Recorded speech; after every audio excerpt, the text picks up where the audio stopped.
The fact that darkness is going to prevail, and it is going to prevail, that's the biblical prophecy, does not mean that the church has just failed and we just didn't, we should have listened to the preachers that were telling us to have a revival, and our preacher was telling us we're going to die and they're going to cut our heads off. We should have just changed churches and gone to find revival. That's not that.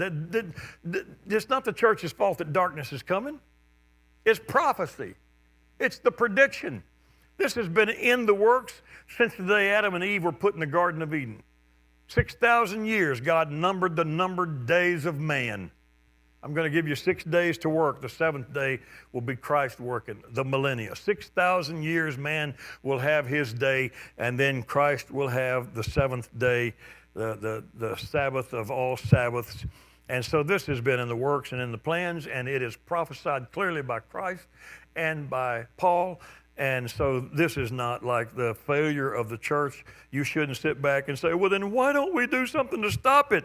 You just do what you're supposed to do. You notice in 2 Timothy a while ago, I read to you almost everything in the 3rd chapter of 2 Timothy, describing the bad things that are going to happen. And when I got to the end, did you notice, I read it on purpose, and now I can't quote it, but did you notice what Paul said to Timothy after frightening him about the last days and what's going to come? He said, but you just continue in the things that you've learned and in the scriptures that you've known since you were a child, because they're able to make you wise to salvation. You mean that's the best you can give me? Well, why don't you tell me to go stock up on sea rations at least for 3 years? I need 3 years worth of food, don't I? For when the famine comes? Well, and I'm not criticizing if you've got 3 years worth of food.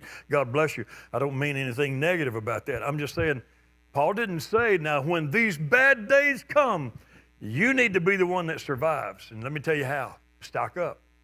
Buy all the right kind of, what do they call them now? MREs. Buy MREs.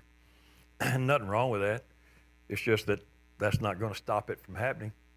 It's going to happen because it was prophesied and predicted.